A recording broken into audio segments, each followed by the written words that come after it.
Well, well, well. If it isn't wobblestone, cobblestone knees, Kamaru Usman entering the equation to step in for Paulo Costa, who I knew would pull out of this fight with Khamzat Chimaev. And now, guys, we've got ourselves an upgrade. And I guess this means that we're seeing the end of Paulo Costa. Get him out, onto Bellator, onto the PFL. That's what this means. But let's get on to the fight itself.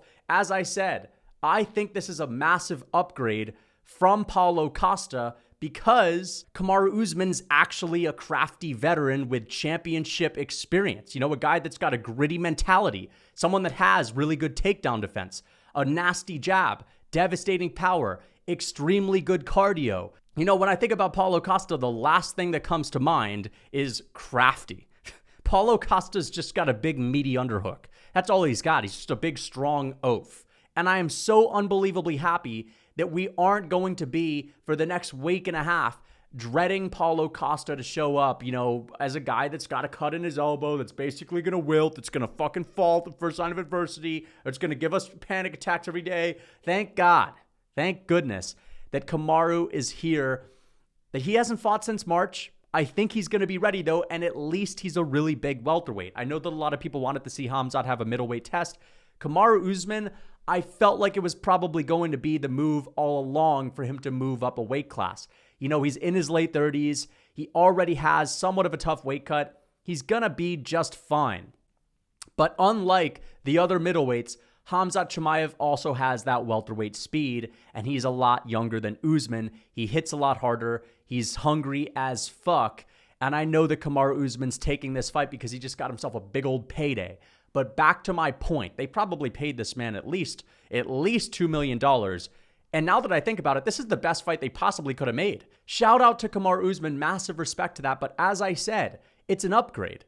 I mean, this is not a guy with little T-Rex arms. This is not a guy that's going to gas out. This is not a guy that's going to wilt with the first sign of adversity. This guy's been training. I haven't seen a whole lot of Kamaru Usman other than him training in the past few months. He did one trip to Milan or something where he did a bunch of fashion events. You know how Usman is with his fashion events. But you get my point, dude. He's staying ready. And Khamzat Chimaev, yes.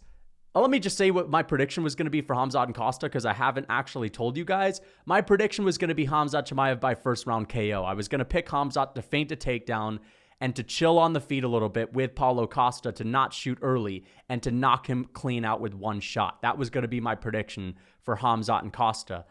Now, we're going to have to reevaluate things because I don't view Kamaru Usman in the same ballpark as someone like Costa. Kamaru Usman, although he's coming off of two losses, he's coming off of two losses to the best fighter in the welterweight division. If there was anyone else in there with Kamaru Usman that night, aside from maybe Khamzat and Leon Edwards, where Kamaru Usman got head kicked at UFC 278, he probably wins that fight. And there's a world where Kamaru Usman is still the UFC welterweight champion. Yes, he's taken a lot of irreversible damage when it comes to the leg kicks and the knee stomps that Leon Edwards dished out in their last fight, but I don't think that Khamzat Chimaev is going to be targeting these legs all that often. The thing is, though, it's a 3-rounder, but we've also seen Khamzat struggle with Gilbert Burns in a 3-rounder. We've also seen the gas tank of Khamzat Chimaev get tested when the grappling didn't work out so well. Now, there's a big difference between Gilbert Burns and Kamaru Usman, and that is what happens when these guys are put on the ground. Because if Colby Covington can ground Kamaru Usman, I think Khamzat Chimaev, with his added extra strength and his ferocity, meaning the level of aggression and speed this guy has to get from point A to point B when shooting a takedown is nutty. It's off the charts. I think that Kamaru can, if he puts everything into a takedown, get Kamaru Usman to the mat, especially a bit of an older Kamaru Usman. When it hits the mat, to be honest, he's got that Trevor Whitman, Justin Gaethje-like jiu-jitsu. Now, of course, it's buffed up. He's a wrestler. He's a much better wrestler than Justin Gaethje. He can scramble. Kamaru Usman's got a good scramble.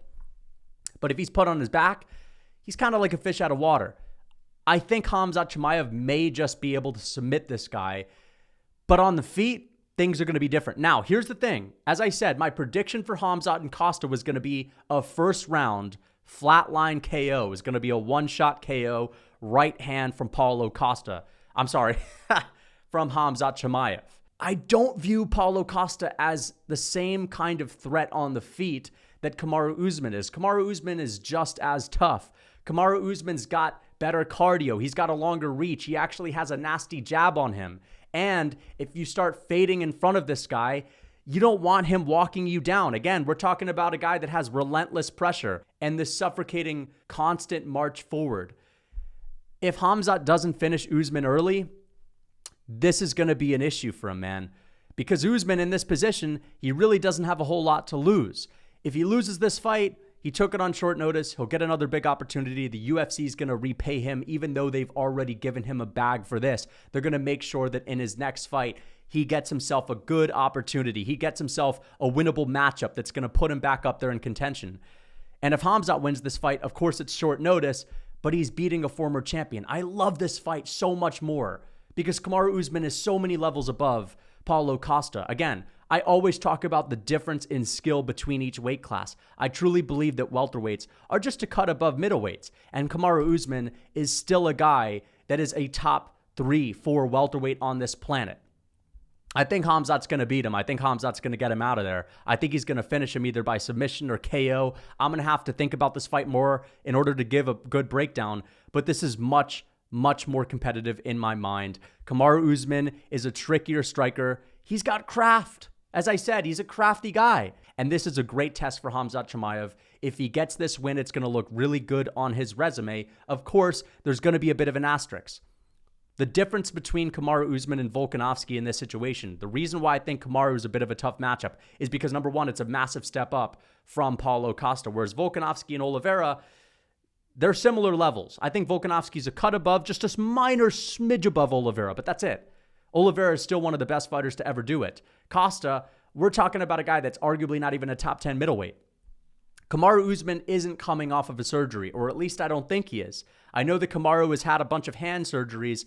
I know he's got these wobbly knees that he might need to check up every once in a while, but I'm pretty sure Kamaru's been training. From what I've seen, he's been in the gym. From what I've seen, he lives a pretty healthy lifestyle where he's just kind of focusing on the offseason. And as I said, it was just a matter of time before we would have heard some kind of a Kamaru Usman announcement. We've been hearing talks about Usman and Chimaev. We've been hearing talks about Usman and Shavkat and Usman and this guy and that guy. I think he's probably been training. And unlike Volkanovski, he's not coming off of the couch. He hasn't just had a kid and he hasn't just had a surgery. So this is the thing. It's going to be more competitive. And I can't wait for this fight.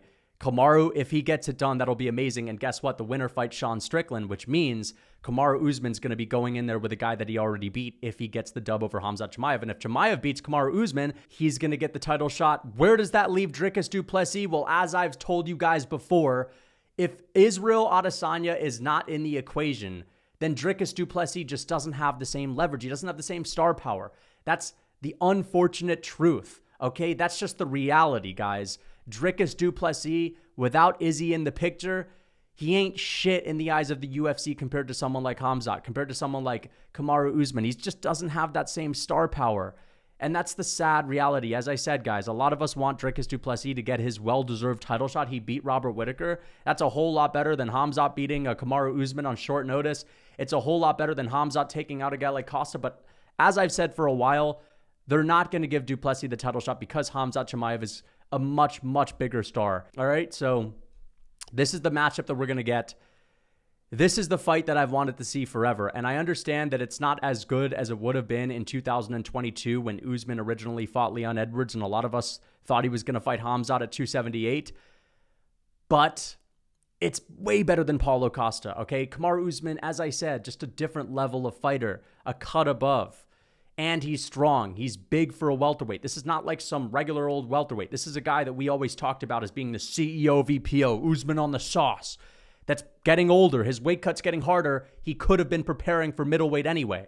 I can't fucking wait for this fight, man. And guys, you know, I was really bummed out this morning thinking about the fact that my favorite fighter was going to be taking on Islam Makhachev on short notice, coming off of a surgery, coming off of the couch, being at a size disadvantage, you know, not having a full training camp after having lost the first fight. And I was a little bit black-pilled, to be honest. I was thinking, damn, man, this kind of sucks. We're going to have to see him lose. And then he's 35. His legacy is going to start to decline. all because he's making a rash decision to try to prove to everyone that he's tough, to boost his ego up a little bit, when in reality, this is the last shot he has. If he loses this fight, he's never getting this shot again. He's not young enough to try to be doing this at this point in his career. Aside from all of that, I'm really happy that Kamaru Usman and Khamzat Chimaev are fighting because it saved the card. You know, we're no longer thinking about Khamzat fighting a crippled guy with an elbow that's been opened up due to staph infection. Now we're thinking about him taking on, Kamaru Usman on short notice, but Usman's probably been training. Usman's probably been in the gym. Also, just think about all these guys on the same stage, how amazing that's going to be to see all of these GOATs, Kamaru, Alexander Volkanovski, Islam Makhachev. I know that Makhachev's not on the same level as them in the GOAT conversation, but we're going to see so many legends. And of course, Khamzat Chimaev is going to be that future legend.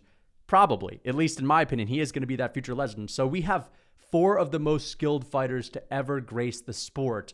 They're all going to be on one stage. I've never even seen Kamaru and Volkanovski interact. I haven't seen a whole lot of, Kamaru Usman and Khamzat Chimaev interactions in person either. And there is some heat there. I remember when Chimaev knocked out Gerald Meerschaert, he was talking a whole lot of smack about Kamaru Usman. I don't get it. I kill this guy. But he was talking a whole lot of smack. And Kamaru Usman, you already know that he's willing to do some trash talk. You already know that he's willing to go back and forth. And I think we're going to get a really fun press conference. I'm feeling good about UFC 294 again. And thank you to Kamaru Usman for taking this fight, because this is the best late notice replacement we could have possibly got. Former champion, just a couple of fights removed from his title reign, that's been well rested, that's been on the sidelines, doing some training, easing back into things, and he's not going to fight a guy that's going to chop at his legs. Thank gosh. As for Paulo Costa, get his ass out of here. You know what I mean? Cut him from the UFC, cut him from the roster. He's done. He's had too many chances. I totally predicted it. Everyone that was saying, no, he's trolling, bro. He's calling this a genius, man. He's a Chad genius, bro. Fuck that. He ain't no genius. He's been pussying out the whole time. Get him out of here. Even though I'm happy about Usman filling in, get Paulo Costa out of the UFC. He has tried to jeopardize all of these cards. He's a walking, talking contradiction. He's a liability to the company. Get him out of here.